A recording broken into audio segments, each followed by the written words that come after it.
Hello student, मैं आशा सिंघल अपने YouTube channel study zone में आपका स्वागत करती हूँ। इस वीडियो में मैं आपको रीट लेवल 2 के एसएसटी सब्जेक्ट के आरबीएससी पर आधारित कक्षा 6 से 12 के महत्वपूर्ण तथ्य बता रही हूँ। कुछ तथ्य हम पिछली वीडियो में भी पढ़ चुके हैं। इस श्रृंखला को आगे बढ़ाते हुए हम आज पढ़ते हैं। आज का हमारा टॉपिक है हमारे बाजार। तो इसमें पढ़ते हैं हम, वस्तु के बदले में वस्तु देकर आवश्यकता की पूर्ति करना क्या कहलाता है? वस्तु विनिमय। वस्तु के बदले में पैसे देकर आवश्यकता की पूर्ति करना क्या कहलाता है? मुद्रा विनिमय। वे व्यापारी जो उत्पादक से बड़ी मात्रा में सामान खरीदकर छोटे व्यापारियों को बेच देते हैं वो कहलाते हैं थोक व्यापारी। वे व्यापारी जो वस्तु को अंतिम उपभोक्ता को बेचते हैं वे खुदरा या फुटकर व्यापारी कहलाते हैं। भारत के सभी बैंक किसके निर्देशन में कार्य करते हैं? भारतीय रिजर्व बैंक। एटीएम मशीन का पूरा नाम है ऑटोमेटिक टेलर मशीन। परिवार के सदस्यों के सहयोग से चलने वाला उद्योग है कुटीर उद्योग।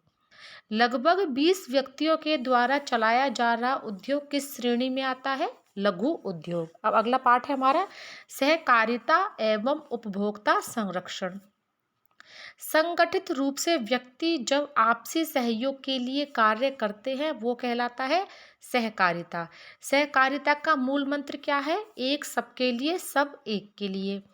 एक प्राथमिक सहकारी समिति के गठन के लिए कम से कम कितने सदस्यों का होना आवश्यक है? 15। जब कोई व्यक्ति किसी सेवा या वस्तु को खरीदता है तो वो कहलाता है उपभोक्ता। उपभोक्ता के अधिकारों की रक्षा के लिए कौन से कानून का प्रावधान है? उपभोक्ता संरक्षण अधिनियम 1986। जिला उपभोक्ता मंच पर कितने रुपए तक की शिकायत की जा सकती है? 20 लाख तक। राज्य उपभोक्ता आयोग पर कितने रुपए तक की शिकायत की जा सकती है? 20 लाख से 1 करोड़ तक। राष्ट्रीय उपभोक्ता आयोग पर कितने रुपए तक की शिकायत की जा सकती है? 1 करोड़ से अधिक। दूसरे की मेहनत का अनुचित लाभ उठाना कहलाता है शोषण। क्रय की गई वस्तु के निश्चित समय अवधि में दोषपूर्ण होने पर वस्तु को बदलकर नया देने का वादा कहलाता है गारंटी।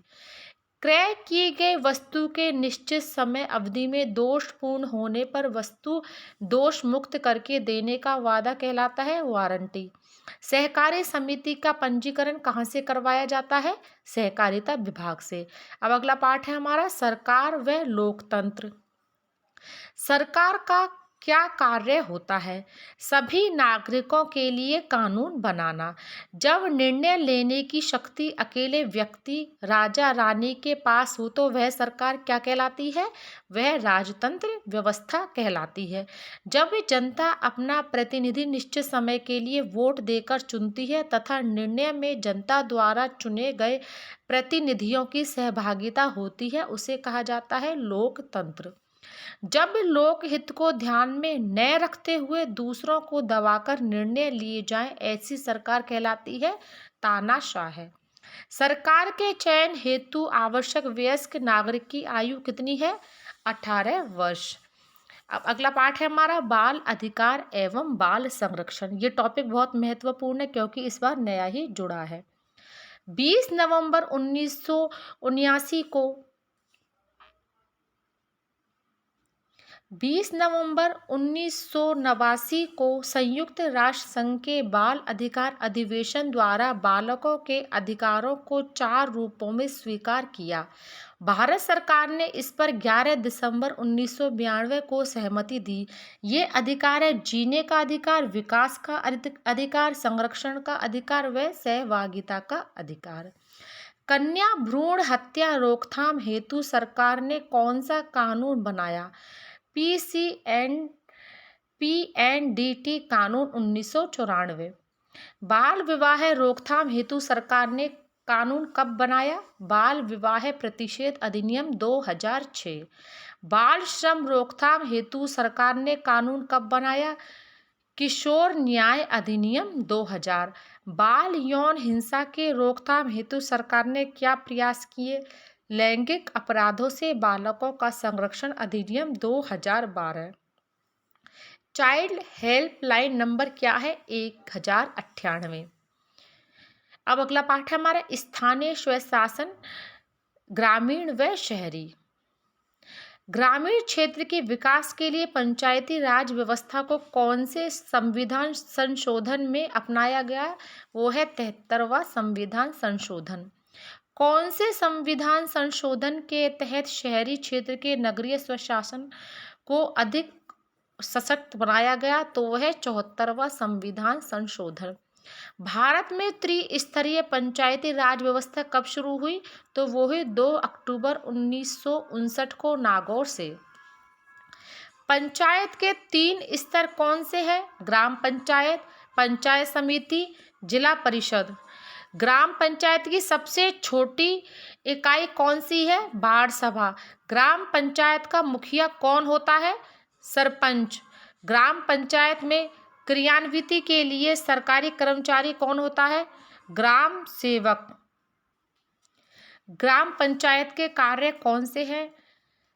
शुद्ध स्वच्छ पेयजल, सफाई और सार्वजनिक स्थानों पर प्रकाश की व्यवस्था, सड़क, नालियां एवं विद्यालय भवन का निर्माण करना, महात्मा गांधी नरेगा एवं अन्य रोजगार कार्यक्रमों का संचालन करना, वार्षिक मेलों, हाट बाजार व मनोरंजन के कार्यक्रमों का आयोजन व व्यवस्था, स्वास्थ्य सेवा उपलब्ध करवाना, जन्म एवं मृत्यु पंजीकरण करना, नए आवासीय भवनों के निर्माण के लिए भूमि आवंटन करना, वृक्षारोपण करना, चरवाहा भूमि का विकास व बंजर भूमि के सुधार हेतु प्रयास करना।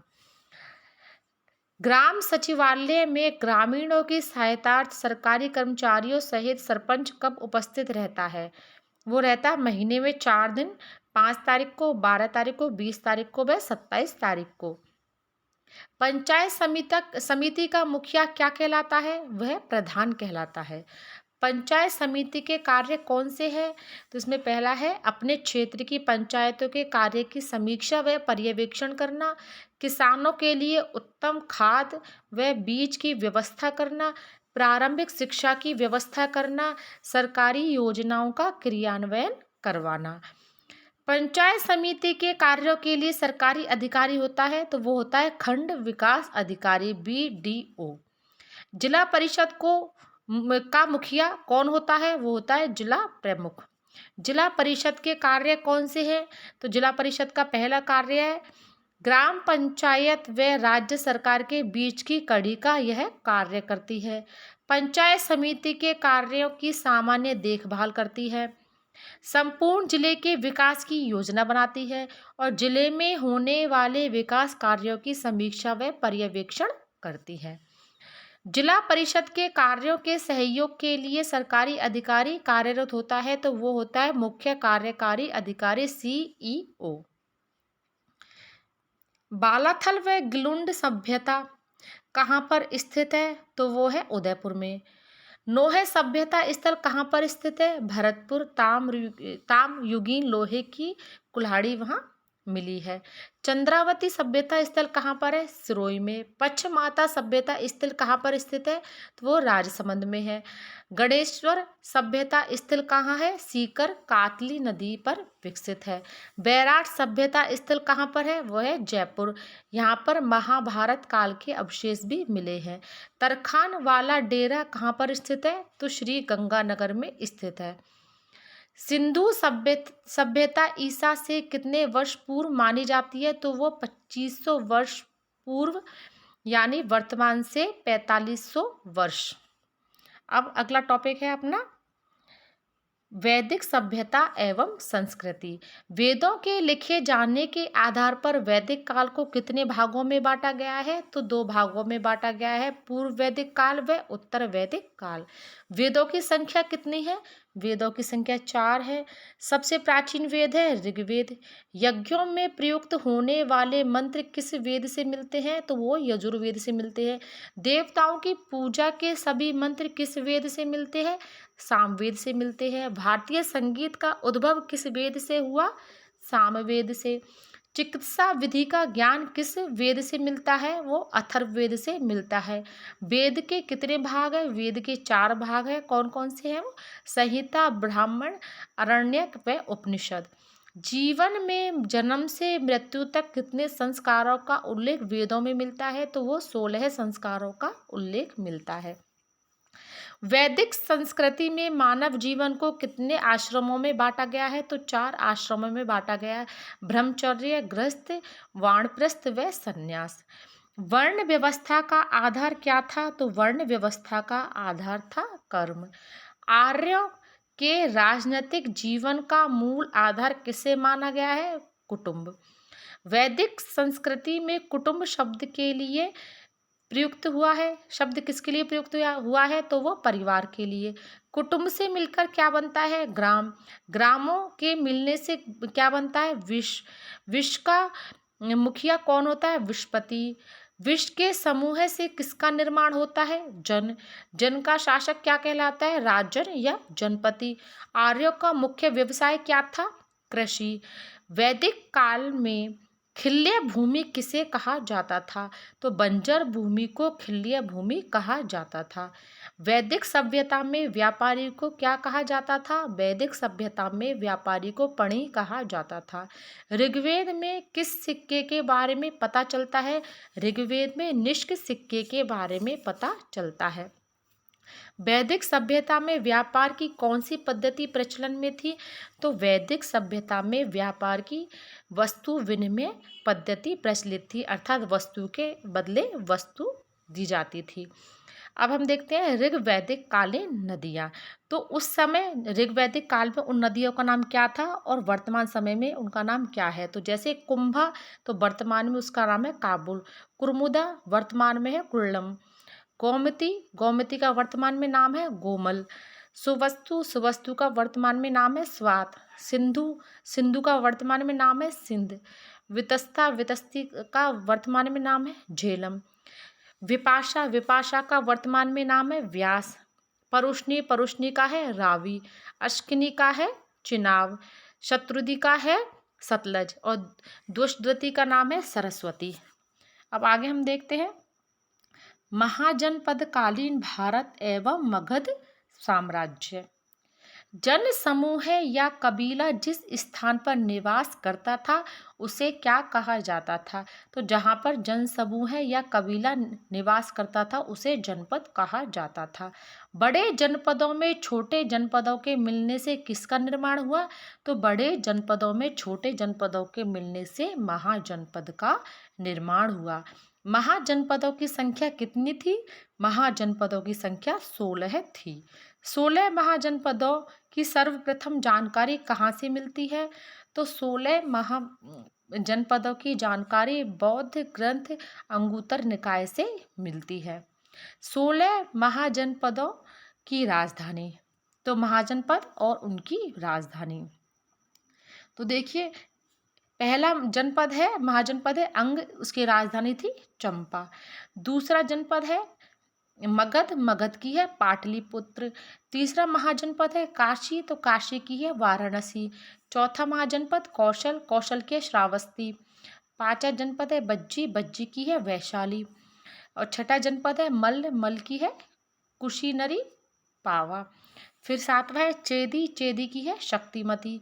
आठवां है वत्स, वत्स की है कौशाम्बी। नवा है कुरु, कुरु की इंद्रप्रस्थ। फिर पांचाल की अहिछत्रपुत्र काम्पिल्य। फिर मत्स्य, मत्स्य की है विराटनगर। शूरसेन, शूरसेन की है मथुरा। अश्मक की है पोतन। अवंती की है उज्जैनी महिष्मती। कंबोज की है राजपुर और गंधार की है तक्षशिला। अब आगे हम देखते हैं महाभारत काल में किस महाजनपद में पांडवों ने अज्ञातवास बिताया था? तो महाभारत काल में मत्स्य जनपद की राजधानी विराटनगर में पांडवों ने अज्ञातवास बिताया था। महाजनपद काल में सबसे शक्तिशाली जनपद किसे माना गया? तो महाजनपद काल में सबसे शक्तिशाली जनपद काशी को माना गया। रामायण काल में किस महाजनपद की राजधानी अयोध्या को बताया गया है? तो रामायण काल में महाजनपद अयोध्या को कौशल की राजधानी बताया गया है। बौद्ध काल में कौशल की राजधानी किसे बताया गया है? श्रावस्ती। महाभारत में उल्लेखित राजा शिशुपाल का संबंध किस महाजनपद से था? तो महाभारत काल में उल्लेखित राजा शिशुपाल का संबंध चेदी जनपद से था। शूरसेन के किस राजवंश में श्री कृष्ण का जन्म हुआ? तो शूरसेन के यादव राजवंश में श्री कृष्ण का जन्म हुआ। तक्षशिला महाविद्यालय किस महाजनपद का एक अंग था? तो तक्षशिला महाविद्यालय गांधार जनपद का एक अंग था। महाजनपद काल में राजा को क्या कहा जाता था?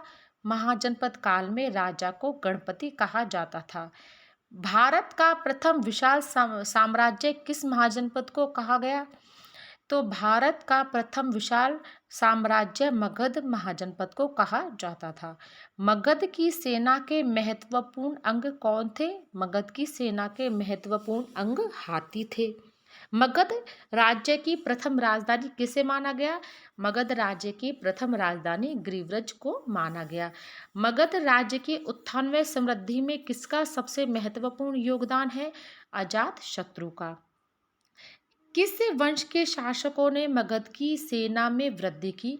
नंद वंश के शासकों ने। नंद वंश के शासन के पतन का मुख्य कारण क्या था? तो नंद वंश के शासन के पतन का मुख्य कारण था अतिरिक्त कर। नंद वंश के बाद मगध का राजा कौन बना? नंद वंश के बाद मगध का राजा बना चंद्रगुप्त मौर्य। अब अगला पाठ है हमारा मौर्यकालीन एवं गुप्तकालीन भारत। मौर्य काल का शासन काल रहा। तो मौर्य काल का शासन काल 4वीं शताब्दी ईसा पूर्व से 2री शताब्दी ईसा पूर्व तक। मौर्य साम्राज्य की स्थापना में महत्वपूर्ण योगदान किसका रहा? तो मौर्य साम्राज्य की स्थापना में महत्वपूर्ण योगदान आचार्य चाणक्य, जिसका नाम विष्णुगुप्त भी था, उनका सबसे ज़्यादा योगदान रहा। मौर्य साम्राज्य की स्थापना के समय किस राजा का शासन था? तो मौर्य साम्राज्य की स्थापना के समय घनानंद का शासन था। आचार्य चाणक्य कहाँ पर अध्यापन कार्य करते थे? तो आचार्य चाणक्य तक्षशिला विश्वविद्यालय में अध्यापन कार्य करते थे। चाणक्य की प्रसिद्ध रचना है, तो चाणक्य की प्रसिद्ध रचना है अर्थशास्त्र। चाणक्य को अन्य किस नाम से जाना जाता था? तो चाणक्य को कौटिल्य के नाम से भी जाना जाता था। सिकंदर के किस उत्तराधिकारी को चंद्रगुप्त ने बुरी तरह से पराजित किया? तो सिकंदर के उत्तराधिकारी सेल्यूकस को चंद्रगुप्त ने बुरी तरह से पराजित किया था। मेगस्थनीज किसके शासन काल में मगध में रुका? तो मेगस्थनीज चंद्रगुप्त मौर्य के काल में सेल्यूकस के राजदूत के रूप में मगध में रुका। मेगस्थनीज की रचना है इंडिका। चंद्रगुप्त ने जीवन के अंतिम समय में किसे अपना गुरु बनाया? चंद्रगुप्त ने जीवन के अंतिम समय में जैन धर्म के भद्रबाहु को श्रवणबेलगोला में गुरु बनाकर तप का मार्ग अपनाया। किस मौर्य शासक को अमित्र घात कहा जाता है? तो बिंदुसार को अमित्र घात कहा जाता है। सम्राट अशोक का उसके अभिलेखों में क्या नाम आता है? तो सम्राट अशोक का उसके अभिलेखों में देव नाम प्रियदर्शी आता है। अशोक मौर्य शासन का सम्राट कब बना? अशोक मौर्य शासन का सम्राट 269 ईस्वी पूर्व बना। किस युद्ध के नरसंहार ने अशोक का हृदय परिवर्तन किया? वह उसने कभी न युद्ध करने की प्रतिज्ञा ली। तो कलिंग युद्ध के नरसंहार को देखकर अशोक का हृदय परिवर्तन हुआ और उसने कभी न युद्ध करने की प्रतिज्ञा ली। अशोक के अधिकांश अभिलेख किस भाषा में है? तो अशोक के अधिकांश अभिलेख प्राकृत भाषा में है। सम्राट अशोक के अभिलेखों की लिपि क्या है? सम्राट अशोक के अभिलेखों की लिपि है ब्राह्मी लिपि। अशोक की अच्छी शिक्षाएं किस नाम से चर्चित हुई? अशोक की अच्छी शिक्षाएं अशोक का धम्म नाम से प्रसिद्ध हुई। बौद्ध धर्म की कौन सी संगोष्ठी सम्राट अशोक के काल में हुई? बौद्ध धर्म की पाटलिपुत्र में तृतीय संगोष्ठी सम्राट अशोक के शासनकाल में संपन्न हुई। अशोक ने बौद्ध धर्म के प्रचार के लिए सिंघल यानी श्रीलंका में किसे भेजा? तो उसने अपने पुत्र महेंद्र व अपनी पुत्री संघमित्रा को बौद्ध धर्म के प्रचार के लिए सिंघल या श्रीलंका में भेजा। अशोक ने बौद्ध धर्म के प्रचार के लिए यवन प्रदेश में किसे भेजा? अशोक ने बौद्ध धर्म के प्रचार के लिए यवन प्रदेश में महारक्षित को भेजा। अशोक ने बौद्ध धर्म के प्रचार के लिए बनवासी यानी उत्तरी कनाडा में किसे भेजा? तो अशोक ने बौद्ध धर्म के प्रचार के लिए उत्तरी कनाडा में रक्षित को भेजा। अशोक ने बौद्ध धर्म के प्रचार के लिए स्वर्ण भूमि यानी पेंगू में किसे भेजा? तो सोन व उत्तरा को स्वर्ण भूमि भेजा। मौर्य साम्राज्य के पतन के बाद सबसे बड़ा साम्राज्य किसका रहा? मौर्य साम्राज्य के पतन के बाद सबसे बड़ा साम्राज्य कुषाण का रहा। प्रमुख कुषाण शासक कौन था? प्रमुख कुषाण शासक कनिष्क था। गुप्त वंश का प्रथम प्रतापी शासक कौन था? गुप्त वंश का प्रथम प्रतापी शासक चंद्रगुप्त प्रथम था। किस गुप्त शासक ने अश्वमेध यज्ञ कर उसकी स्मृति में अश्व चित्रित सिक्के चलवाए? तो चंद्रगुप्त ने अश्वमेध यज्ञ कर उसकी स्मृति में अश्व चित्रित सिक्के चलाए। प्रयाग प्रशस्ति का रचयिता कौन था? प्रयाग प्रशस्ति का रचयिता हरिसेन, जो समुद्रगुप्त का मंत्री व लेखक था। किस गुप्त शासक को वीणा वादन का शौक था? समुद्रगुप्त को वीणा वादन का शौक था। किस गुप्त शासक को विक्रमादित्य के नाम से जाना जाता है? तो चंद्रगुप्त द्वितीय को विक्रमादित्य के नाम से भी जाना जाता है। चंद्रगुप्त द्वितीय ने अपने समकालीन किन विदेशी आक्रमणकारियों को परास्त किया? तो शक को परास्त किया। किसने अपने विजयी अभियानों के बाद कैलेंडर चलवाए? विक्रमादित्य ने विक्रम संवत चलवाया। विक्रमादित्य के दरबार में 9 रत्न कौन थे? तो विक्रमादित्य के दरबार में 9 रत्न, एक तो महाकवि कालिदास, धन्वंतरी, क्षणपक, अमर सिंह, शंख, वेताल भट्ट, घटकपर, वराहमिहिर व वररुचि थे। कौन सा चीनी यात्री विक्रमादित्य के काल में भारत आया? तो फाहियान चीनी यात्री विक्रमादित्य के काल में भारत आया। भारतीय इतिहास का स्वर्ण युग किसके काल को माना जाता है? गुप्त वंश का शासन काल भारतीय इतिहास में स्वर्ण युग के नाम से जाना जाता है। अब अगला पाठ है हमारा प्राचीन भारत की अर्थव्यवस्था। अशोक ने देशी व्यापार के लिए प्राचीन भारत में कितने पथ थे? तो 2 पथ थे, उत्तरापथ व दक्षिणापथ। उत्तरापथ का उल्लेख करो तो ताम्रलिप्ति बंगाल से पाटलिपुत्र, वैशाली कुशीनगर, श्रावस्ती हस्तिनापुर, कश्मीर तक्षशिला, पुष्कलावती अफगानिस्तान, काबुल से बल्ख तक। फिर अगला पाठ है हमारी सांस्कृतिक विरासत। अस्थियों के ऊपर मिट्टी व ईंटों से बनाए जाने वाले अर्धवृत्ताकार टीले क्या कहलाते हैं? तो वो स्तूप कहलाते हैं। बुद्ध के अवशेषों को कितने भागों में बांटा गया? 8 भागों में। अमरावती स्तूप कहाँ स्थित है? आंध्र प्रदेश में। सांची का स्तूप कहाँ स्थित है? मध्य प्रदेश में। भरत स्तूप कहाँ के अवशेष कहाँ है? कोलकाता संग्रहालय में।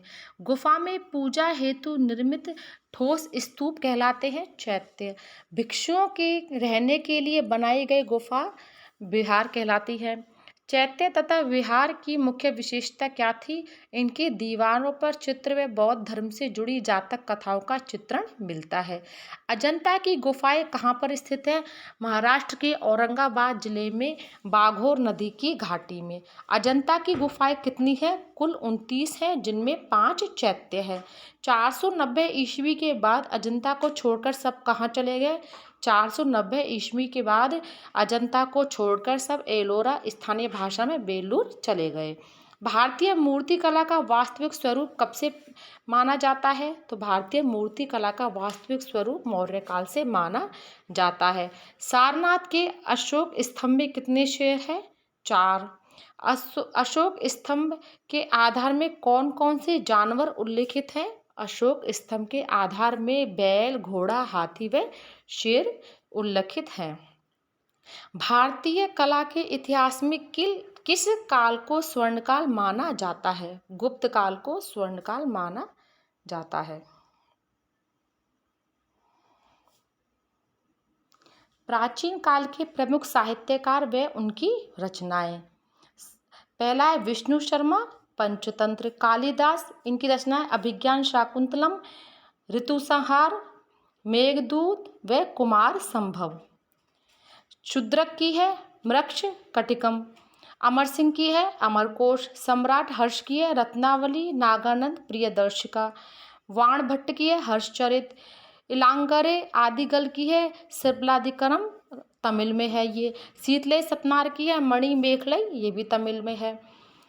आयुर्वेद का ग्रंथ किसने लिखा? आयुर्वेद का ग्रंथ चरक ने लिखा। शल्य चिकित्सा की जानकारी किस ग्रंथ में मिलती है? तो शल्य चिकित्सा की जानकारी सुश्रुत संहिता में मिलती है। आर्यभट्ट का संबंध था, आर्यभट्ट का संबंध खगोल विज्ञान से था। आर्यभट्ट की कौन सी रचना है? आर्यभट्टीय। बौद्ध ग्रंथ विनय पिटक में क्या संग्रहित है? बौद्ध ग्रंथ विनय पिटक में भिक्षुओं के लिए नियम संग्रहित है। बौद्ध ग्रंथ सुत्त पिटक में क्या संग्रहित है? बौद्ध ग्रंथ सुत्त पिटक में बुद्ध की शिक्षाएं संग्रहित हैं। बौद्ध ग्रंथ अभिधम पिटक में क्या संग्रहित है? तो बौद्ध ग्रंथ अभिधम पिटक में दर्शन व सांसारिक ज्ञान के विषय संग्रहित है। तमिल भाषा में लिखा गया साहित्य क्या कहलाता है? तमिल भाषा में लिखा गया साहित्य संगम साहित्य कहलाता है। तो आज के लिए बस इतना ही, और जो हमारे चैप्टर बच गए हैं वो हम अगली क्लास में पढ़ेंगे। अगर आपको मेरा वीडियो अच्छा लगा तो मेरे वीडियो को लाइक कीजिए, शेयर कीजिए और मेरे चैनल को सब्सक्राइब कीजिए। Thank you.